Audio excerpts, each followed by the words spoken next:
Shri insight of ടാരോട്ടിലേക്ക് എല്ലാവർക്കും സ്വാഗതം. നമുക്കിന്ന് ഒരു ലവ് റീഡിങ് നോക്കാം. അപ്പോൾ ഇത് ജനറൽ റീഡിംഗ് ആണ്, അതുകൊണ്ട് എല്ലാവർക്കും റെസനേറ്റ് ആവില്ല. റെസനേറ്റ് ആവുന്നവർ എടുക്കുക, അല്ലാത്തവർ വിട്ടേക്കുക. മെയിൽ ഓർ ഫീമെയിൽ എല്ലാവർക്കും കാണാം. ടൈംസാണ് നിങ്ങളുടെ കൈകളിൽ എപ്പോൾ കിട്ടുന്നു അപ്പോൾ മുതൽ നിങ്ങൾക്കിത് വാലിഡ് ആകുന്നതാണ്. ഓക്കെ, അപ്പോൾ നമുക്ക് സ്ഥിരം പറയുന്ന കാര്യങ്ങളാണ്. ഇനി ചാനലിൻ്റെ കാര്യം എല്ലാവർക്കും അറിയാം, അതുകൊണ്ട് അത് പ്രത്യേകിച്ച് എടുത്ത് പറയുന്നില്ല. സബ്സ്ക്രൈബ് ചെയ്യാത്തവർ ചെയ്യണം. കമൻറ്റൊക്കെ എല്ലാവരും ഇടുന്നുണ്ട്. Thank you. എല്ലാവരും നിങ്ങളുടെ സപ്പോർട്ട്, നിങ്ങളുടെ എല്ലാ കാര്യങ്ങളും, അതായത് നിങ്ങൾ കാണുകയും നിങ്ങളുടെ കമൻറ്റ്സ് ഇടുകയും ലൈക്ക് ചെയ്യുകയും ഒക്കെ ചെയ്യുന്നുണ്ട്. നന്ദി, വളരെ നന്ദി. ഓക്കെ, അപ്പം നമുക്കിന്ന് പുതിയതല്ല എങ്കിലും നമുക്ക് ഈ കാർഡ് മാത്രം ഉപയോഗിച്ചുകൊണ്ടുള്ള ഒരു റീഡിങ്, അതായത് നമുക്കിന്ന് ഒരു ഒറാക്കിൾ കാർഡ് വെച്ചുകൊണ്ടുള്ള ഒരു റീഡിങ് ആണ് നമ്മൾ നോക്കുന്നത്. അപ്പോൾ നോക്കാം. നമുക്കിവിടെ ഈഗോ എന്ന ഒരു കാർഡ് ഫസ്റ്റ് കിട്ടിയിട്ടുണ്ട്. ഈഗോ അത് മുഴുവൻ കാണിക്കാൻ കഴിയില്ല, അതുകൊണ്ടാണ് ഞാൻ മറച്ചു വെച്ചിരിക്കുന്നത്. പിന്നെ മിസ്ഡ് ഓപ്പർച്യൂണിറ്റി കാണുന്നുണ്ട്. പിന്നെ ഹോൾഡിങ് ബാക്ക് കാണുന്നു. ഗോസിപ്പ് കാണുന്നുണ്ട്. പിന്നെ ഡിറ്റാച്ച്മെൻറ്റ് എന്ന് പറയുന്നു. പിന്നെ എസ്കേപ്പ് ചെയ്തിരിക്കുന്നതായിട്ട് കാണുന്നു. ചേസർ എന്ന് കാണുന്നുണ്ട്. ആബ്സെൻസ് കാണുന്നുണ്ട്. ഓക്കെ, പിന്നെ ടൈം പറയുന്നുണ്ട്. അൺഫിനിഷ്ഡ് ബിസിനസ് എന്ന് പറയുന്നു. ഓട്ടെ, ന്യൂ ചാപ്റ്റർ എന്ന് പറയുന്നുണ്ട്. ഷാഡോ സൈഡ് കാണിക്കുന്നു. മിസ്റ്റേക്ക് കാണിക്കുന്നു. മെച്ച് കാണിക്കുന്നു. ഓക്കെ, അപ്പോൾ നമുക്ക് ഇത്രയാണ് കാർഡ്സ് വന്നിരിക്കുന്നത്. വേണമെങ്കിൽ ഇനി എടുക്കാം. അപ്പോൾ ഫസ്റ്റിൽ നമുക്ക് കിട്ടിയിരിക്കുന്നു ഈഗോ എന്ന ഒരു കാർഡ്. അപ്പോൾ വളരെ ഈഗോയിസ്റ്റ് പേഴ്സൺ എന്ന് തന്നെ പറയാം. വളരെ ഈഗോ ഉള്ള, അല്ലെങ്കിൽ ഈഗോ കൊണ്ടു നടക്കുന്ന ഒരു വ്യക്തി.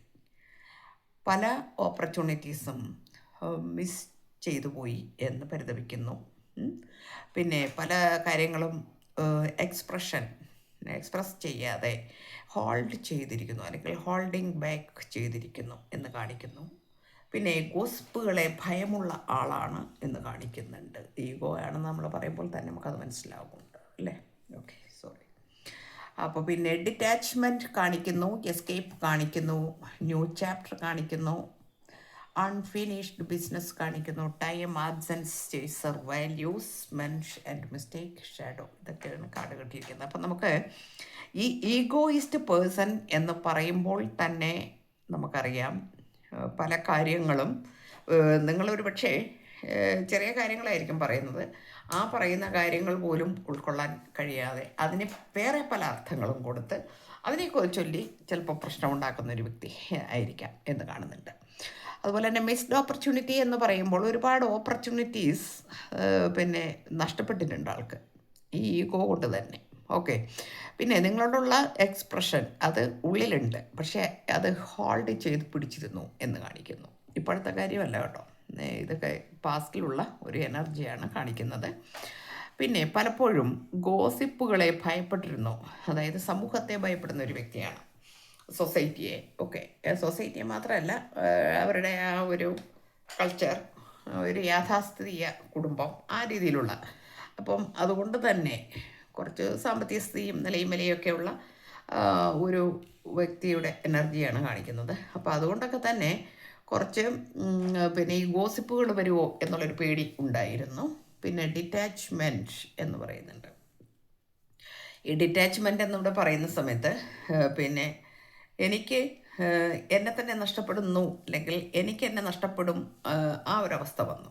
ആ അവസ്ഥ വന്നപ്പോൾ തൽക്കാലം എന്നെ ഒന്ന് ശുദ്ധീകരിക്കാൻ വേണ്ടി ഞാനൊന്ന് കുറച്ച് നാൾ മാറി നിന്നതാണ് എന്ന് പറയുന്നുണ്ട്. പിന്നെ എസ്കേപ്പ് പറയുന്നുണ്ട്. പിന്നെ കാര്യങ്ങൾ കഠിനമാണ്, അല്ലെങ്കിൽ കഠിനമാകുന്നു എന്ന് തോന്നിയപ്പോൾ ഞാൻ ഒന്ന് എസ്കേപ്പ് ചെയ്തു എന്നാണ്.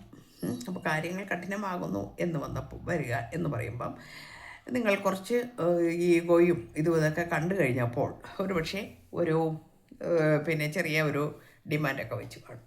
അപ്പോൾ നിങ്ങളോട് ഇങ്ങനെ സംസാരിക്കരുത്, അല്ലെങ്കിൽ ഞാൻ വിളിക്കുമ്പോൾ മാത്രം എടുത്താൽ മതി, അല്ലെങ്കിൽ ഞാൻ പിന്നെ മെസ്സേജ് ഇടുന്ന സമയത്ത് നീ മെസ്സേജ് ഇട്ടാൽ മതി, എന്നെ വിളിക്കണ്ട, ഞാൻ വിളിച്ചോളാം. ഈ വക സംസാരങ്ങൾ, കാര്യങ്ങൾ ഒക്കെ വന്നു കാണും. ഓക്കെ, അങ്ങനെ വന്ന സമയത്ത് നിങ്ങൾ പറഞ്ഞു കാണും, പിന്നെ എനിക്ക് ഇങ്ങനെ പറ്റില്ല, എനിക്കിപ്പോൾ ഇങ്ങനെ ഇതിൻ്റെ ആവശ്യമൊന്നുമില്ലല്ലോ, അപ്പോൾ എനിക്കിങ്ങനെ പറ്റില്ല, അതുകൊണ്ട് എനിക്ക് കൃത്യമായി വിളിക്കണം, എനിക്ക് സംസാരിക്കണം എന്നൊക്കെ പറഞ്ഞു കാണും. ആ ഒരു അവസ്ഥ വന്നു കഴിഞ്ഞപ്പോൾ, അതാണ് ഇവിടെ കാണുന്ന സിറ്റുവേഷൻ, അതാണ് ആ അവസ്ഥ വന്നു കഴിഞ്ഞപ്പോൾ പതിയെ അത് പിന്നെ സംഗതി ഹാർഡാവുന്നു എന്ന് ആൾക്ക് തോന്നി എന്നാണ്. അതുകൊണ്ട് ഞാൻ ലെഫ്റ്റ് ചെയ്തു എന്നാണ്. മനസ്സിലായില്ലേ ഞാൻ പറഞ്ഞത്? അതുകൊണ്ട് ഞാൻ ലെഫ്റ്റ് ചെയ്തു. കാരണം ഇവിടെ ഒരു പിന്നെ ഓപ്ഷൻ ഉണ്ട് എന്ന് കാണിക്കുന്നുണ്ട്. ആ ഓപ്ഷൻ കാരണമാണ്, ആ ഓപ്ഷൻ കാരണം, അല്ലെങ്കിൽ അതിനെ തേർഡ് പാർട്ടി എന്ന് പറയാം, ആ തേർഡ് പാർട്ടി കാരണം തന്നെ എനിക്ക് കൺട്രോൾ ഉണ്ട്. ആ കൺട്രോളിലാണ് ഞാനിപ്പോൾ ഉള്ളത് എന്ന് നിങ്ങളോട് പറഞ്ഞിട്ടില്ല. പക്ഷേ പറയുന്നത് ഇതാണ്, അതൊക്കെ ഈഗോയുടെ ഭാഗമാണ്. എനിക്കത് പറയില്ല, കാരണം വെച്ചിട്ടുണ്ടെങ്കിൽ ഞാൻ ഇങ്ങനെ ആരുടെയെങ്കിലും ഒരു കൺട്രോളിലാണ് എന്ന് നിങ്ങളറിയുന്നത് ആൾക്കിഷ്ടമല്ല.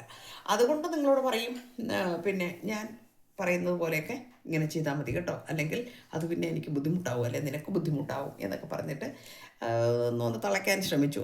അത് നിങ്ങൾ സമ്മതിക്കാതെ വന്നപ്പോഴാണ് ആള് എസ്കേപ്പ് ചെയ്തത് എന്ന് കാണിക്കുന്നു. ശരിയാണോ എന്ന് നിങ്ങളൊന്ന് കമൻറ്റിലിട്ടേക്കണേ. പിന്നെ ഞാൻ മൂവ് ഓൺ ചെയ്യാൻ പിന്നെ ശ്രമിച്ചു എന്ന് പറയുന്നുണ്ട്. I am trying to move on. ഞാൻ ഇപ്പോൾ ശ്രമിച്ചുകൊണ്ടിരിക്കുകയാണ് ഇപ്പോഴും, പക്ഷേ എനിക്കത് കഴിയുന്നില്ല. കാരണം ഒരു ന്യൂ ചാപ്റ്റർ തുടങ്ങണമെന്ന് ഞാനിപ്പോൾ വിചാരിക്കുന്നു. എത്ര വിചാരിച്ചിട്ടും എനിക്ക് ഇതിനെ പിരിയുവാനും കഴിയുന്നില്ല എന്നാണ്. അതുകൊണ്ട് തന്നെ നമുക്ക് എന്ത് ചെയ്യാം, ഒന്ന് സംസാരിച്ച് പിന്നെ we still have things to resolve and discuss എന്ന് പറയുന്നുണ്ട്. അപ്പം നമുക്കൊന്ന് ഇരുന്ന് ക്ഷമയോടെ കാര്യങ്ങളൊക്കെ ഒന്ന് ചർച്ച ചെയ്ത് അതിനൊരു സൊല്യൂഷൻ കാണണം എന്നാൾ ആഗ്രഹിക്കുന്നു എന്നാണ്. പിന്നെ സമയം വല്ലാതെ വൈകിപ്പോയോ എന്ന് ഞാൻ ഭയപ്പെടുന്നു എന്നും പറയുന്നുണ്ട്. പിന്നെ പറയുന്നു, I feel like A part of me is missing without you. നീ ഇല്ലാതെ എൻ്റെ ജീവിതത്തിന് എനിക്ക് പിന്നെ വല്ലാത്ത ഒരു മിസ്സിങ് എനർജിയാണ്. അതായത് നീ ഇല്ലാതെ എനിക്ക് എൻ്റെ ലൈഫ്, എൻ്റെ ജീവിതത്തിൻ്റെ ഒരു ഭാഗമായിരുന്നു നീ, എന്നിട്ടും നിങ്ങളോട് ഇത് കാണിച്ചു എന്നുള്ളതാണ്. അതാണ് വിഷമം. പിന്നീട് പറയുന്നു, chaser I don't want to chase ചെയ്യുക. അപ്പോൾ ചേസ് ചെയ്യുന്നത് എനിക്കിഷ്ടമായിരുന്നില്ല. ഞാൻ എത്ര പറഞ്ഞാലും നിനക്ക് ആ കാര്യങ്ങൾ മനസ്സിലായിട്ടില്ല, അല്ലെങ്കിൽ മനസ്സിലാവുന്നില്ല. അപ്പോൾ പിന്നെ എനിക്ക് അങ്ങനെ പോകേണ്ടി വന്നു, എസ്കേപ്പ് ചെയ്യേണ്ടി വന്നു. കാരണം അതിനൊരു കാരണം നീ ചേസർ എന്ന ആ അവസ്ഥയിലായിരുന്നു എന്നാണ്. പിന്നെ പറയുന്നു, we have too many difference. നിങ്ങൾ വളരെ വാല്യൂ ഉള്ള ഒരു വ്യക്തിയാണ് എന്ന് പറയുന്നു. നിങ്ങൾ വളരെ വാല്യൂ ഉള്ള ഒരു വ്യക്തിയാണ്, നമ്മൾ തമ്മിൽ ഒരുപാട് ഡിഫറൻസ് ഉണ്ട് എന്ന് ആള് എടുത്തു പറയുന്നുണ്ട്. പിന്നെ ഷാഡോ സൈഡ് പറയുന്നുണ്ട്, you made me realise my flows. എൻ്റെ കുറവുകളും എൻ്റെ തെറ്റുകളും ഒക്കെ നീ എനിക്ക് ചൂണ്ടിക്കാണിച്ച് തന്നിട്ടുണ്ട്. കാരണം അത് നിനക്ക് ഒരുപാട് വാല്യൂസ് ഉള്ള ഒരാളായതുകൊണ്ടാണ്, അല്ലെങ്കിൽ നീ വളരെ അത്രയും നല്ലൊരു വ്യക്തിയായിരുന്നു നീ. പക്ഷേ ചില ശാഠ്യങ്ങൾ നിൻ്റെ ഭാഗത്തു നിന്നും വന്നു എന്നുള്ളതാണ്. അപ്പം നിങ്ങളുടെ ഭാഗത്തുനിന്ന് വന്ന ശാഠ്യം ഇതായിരിക്കും, വിളിക്കാത്തത് കൊണ്ടും പറയാത്തത് കൊണ്ടും പിന്നെ കറക്റ്റ് മെസ്സേജിന് പിന്നെ റിപ്ലൈ തരാത്തത് കൊണ്ടും ഒക്കെയാണ് നിങ്ങൾ അതിന് വേണ്ടിയിട്ട് ഇങ്ങനെ പറ്റില്ല എന്ന് കുറച്ചൊന്ന് നിങ്ങളും കടുംപിടുത്തം പിടിച്ചു എന്ന് തന്നെയാണ് കാണിക്കുന്നത്.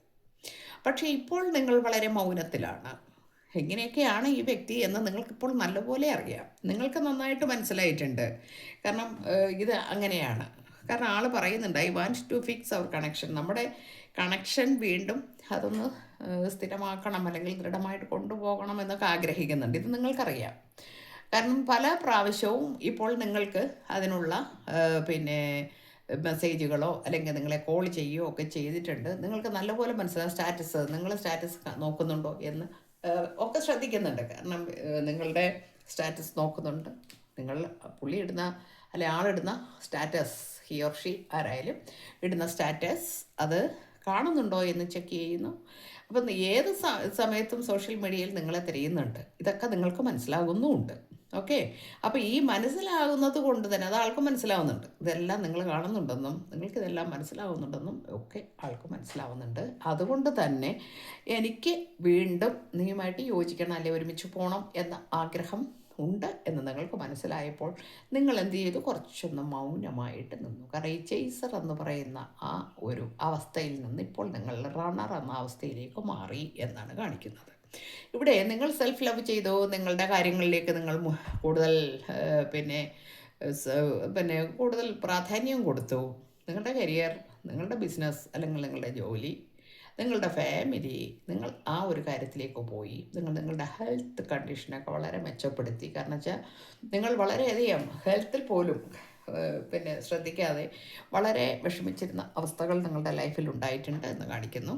അപ്പോൾ ഇതൊക്കെ ഉണ്ടെങ്കിലും നിങ്ങളുടെ ഉള്ളിൽ ഈ ആളെ മറക്കാനോ വെറുക്കാനോ നിങ്ങൾക്ക് സാധിക്കുന്നില്ല എന്നുള്ളത് വേറൊരു സത്യം. അപ്പോൾ ഇവിടെ അതും ഒരു വലിയ വിഷയമായിട്ടുണ്ട്. ആൾക്കും അങ്ങനെ തന്നെയാണ് എന്നാണ് കാണിക്കുന്നത്. ആൾക്കും നിങ്ങളെ മറക്കാനോ വെറുക്കാനോ കഴിയുന്നില്ല എന്ന് കാണിക്കുന്നു എന്നാണ്. അപ്പോൾ ഒരു കാര്യം കൂടെ പറയുന്നുണ്ട്, I need more time to think. എനിക്ക് കുറച്ച് സമയം വേണ്ടിയിരുന്നു കാര്യങ്ങളെല്ലാം ഇതൊക്കെ ഒന്ന് ചിന്തിച്ച് എനിക്ക് പിന്നെ മനസ്സിലാക്കി എടുക്കാൻ എനിക്ക് ഇത്തിരി സ്പേസ് വേണമായിരുന്നു. മനസ്സിലായില്ലേ? അപ്പം അതും ഇതിനകത്തൊരു വിഷയമാണ്. കുറച്ചൊന്ന് എന്താ വേണ്ടതെന്ന് ഒന്ന് ഒരു കൺഫ്യൂഷനൊക്കെ ആയിട്ടുണ്ട് ചില കാര്യങ്ങളിൽ എന്ന്. പിന്നെ ഒരു കമ്മിറ്റ്മെൻറ്റ് നിങ്ങളുമായിട്ട് ആഗ്രഹിക്കുന്നുണ്ട്. I want you to be a part of my future. അപ്പോൾ ഒരു കമ്മിറ്റ്മെൻറ്റ് വേണം, നമുക്ക് ഒരുമിച്ച് പോകണം എന്നൊക്കെ ഇപ്പോൾ ആഗ്രഹിക്കുന്നുണ്ട്. അപ്പോൾ ഇതിനു മുൻപ് നടന്ന കാര്യങ്ങളെല്ലാം മറന്നിട്ട് നമ്മൾക്കൊന്ന് ചർച്ച ചെയ്ത് ഒരു റിസോൾവ് ചെയ്യണം എന്നുള്ള ഒരു കാര്യം കൂടി പറയുന്നുണ്ട് ഇപ്പോൾ എന്നാണ്. അപ്പോൾ നിങ്ങൾക്ക് ഇപ്പോൾ നിങ്ങളുടെ ഈ മൗനം ഉണ്ടല്ലോ, ഈ മൗനം നിങ്ങൾ വല്ലാതെ മൗനത്തിലാണ് ഇപ്പോഴും. നിങ്ങൾ വളരെ സൈലൻ്റായിപ്പോയി. കാരണം നിങ്ങൾ എത്ര എത്ര എത്ര വരെ പോകും എന്നൊന്ന് നോക്കട്ടെ. കാരണം എന്നെ കുറേ കളിപ്പിച്ചതാണ്. ഞാൻ എത്രമാത്രം വേദനിച്ചു. എൻ്റെ വിഷമം മനസ്സിലാക്കാതെ എന്നെ ഇങ്ങനെ കളിപ്പിച്ച് അവസാനം ഞാൻ വല്ലാത്ത ഒരവസ്ഥയിലേക്ക് പോയിട്ട് പോലും ഒന്ന് തിരിഞ്ഞു നോക്കാത്ത ആളായിരുന്നു. അതുകൊണ്ട് ഞാൻ എന്ത് ചെയ്യട്ടെ, കുറച്ച് കാലം ഞാനും ഇങ്ങനെ ഒന്ന് ഇരുന്ന് നോക്കട്ടെ, എന്തെല്ലാം വരുമെന്ന് ഞാനും ഒന്നൊന്നോ മനസ്സിലാക്കട്ടെ. ഈ ആൾക്ക്, എനിക്ക് മാത്രമല്ലല്ലോ, ആൾക്ക് എന്തൊക്കെ വരും എന്നറിയട്ടെ. അപ്പം നിങ്ങളും ആ ഒരു മൗനത്തിൽ സൈലൻ്റായിട്ട് നിങ്ങളും ഇരിക്കുന്നു. ഇത് ആളെ ഭ്രാന്ത് പിടിപ്പിക്കുന്നു എന്നുള്ളതാണ്. കാരണം നിങ്ങൾ പണ്ട് അങ്ങനെ ആയിരുന്നില്ല. നിങ്ങളെപ്പോഴും പുറകെ നടക്കുന്ന ആളായിരുന്നു. എപ്പോഴും എന്നെ വിളിക്കുക, നിങ്ങൾ ചേസറായിരുന്നല്ലോ. അതുകൊണ്ട് തന്നെ നിങ്ങളിങ്ങനെ പോകുന്നത് അറിയാം. അതുകൊണ്ടായിരുന്നു മാറി നിന്നാലും കുറച്ച് കഴിയുമ്പോൾ ഒക്കെ എല്ലാം റെഡിയാവും, ആ ആളെവിടെയും പോവില്ല, അതവിടെ തന്നെ ഉണ്ടാവും എന്നുള്ള ഒരു വ്യക്തമായ ധാരണ ഈ ആൾക്കുണ്ടായിരുന്നു. പക്ഷേ അതിപ്പോൾ ഇത്തിരി പൊളിഞ്ഞിട്ടുണ്ട്. കാരണം വെച്ചിട്ട് അങ്ങനെ വിളിച്ചാൽ ഓടി വരുന്ന ആളല്ല ഞാൻ കുറച്ച് കഷ്ടപ്പെടേണ്ടി വരും എന്ന് മനസ്സിലായി. ഓക്കെ, അത് തന്നെയല്ല, വളരെ കുറ്റബോധമുണ്ട് ഇപ്പോൾ. അതുകൊണ്ടാണ് നമുക്ക് ഒരുമിച്ച് ജീവിക്കണമെന്നും നമുക്കൊന്ന് പിന്നെ നമ്മുടെ ഈ കാര്യങ്ങൾ ഒന്നും കൂടി നമുക്ക് പിന്നെ ചർച്ച ചെയ്യണമെന്നും ഒക്കെ നിങ്ങളോട് പറയുന്നത്. അപ്പം എന്തൊക്കെ പറഞ്ഞാലും മൂവ് ഓൺ ചെയ്യാൻ കഴിയില്ല എന്നും ആൾക്ക് മനസ്സിലായി. അത് നിങ്ങൾ സോൾ കോൺട്രാക്റ്റ് ഉള്ളത് കൊണ്ടാണ്. അതായത് പിന്നെ നിങ്ങളുടെ അത് ബന്ധം എന്ന് പറയുന്നത് പിന്നെ സോൾമേറ്റാണ്, അല്ലെങ്കിൽ ടിൻ ഫ്ലെയിമിൻ്റെ എനർജി ഉണ്ട്. അപ്പോൾ ഇത്രയൊക്കെയാണ് നിങ്ങൾക്ക് ഇവിടെ ഉള്ളത്. അപ്പോൾ ഈ നിങ്ങളുടെ ഈ മൗനത്തിൽ ആൾക്ക് ഭ്രാന്ത് പിടിക്കുന്ന പോലെയാണ് ഇപ്പോൾ. കാരണം വെച്ചാൽ ഈ മൗനം ഒന്ന് വെടിയുന്നതിന് ഇപ്പോൾ എന്താ ചെയ്യേണ്ടതെന്നുള്ള ചിന്തയിലാണ് ഇരിക്കുന്നത്. ഓക്കെ, അതുപോലെ നല്ല കുറ്റബോധവും ഉണ്ട്. നമുക്ക് ഇന്ന് കിട്ടിയിരിക്കുന്ന എനർജി ഇത്തരത്തിലുള്ള ആളുകളുടേതാണ്. അതിനകത്ത് എത്ര പേർക്ക് റെസനേറ്റ് ആവുമെന്ന് എനിക്കറിയില്ല. ആവുന്നവരെടുക്കും, അല്ലാത്തവർക്ക് പിന്നെ വിട്ടേക്കണം. അതുപോലെ തന്നെ നിങ്ങൾ പിന്നെ ഇത് കമൻസ് ഇടണം. കമൻസ് നിങ്ങൾക്ക് എത്ര പേർക്കിത് പിന്നെ നിങ്ങൾക്ക് റെസനേറ്റ് ആവുന്നതിന് അനുസരിച്ച് എനിക്ക് കമൻസ് ഇടണം. ആ കമൻസിനനുസരിച്ചിട്ടാണ് എനിക്ക് നിങ്ങളുടെ എനർജി വരുന്നത്. ഓക്കെ, അപ്പോൾ എല്ലാവർക്കും നല്ലത് വരട്ടെ. Thank you.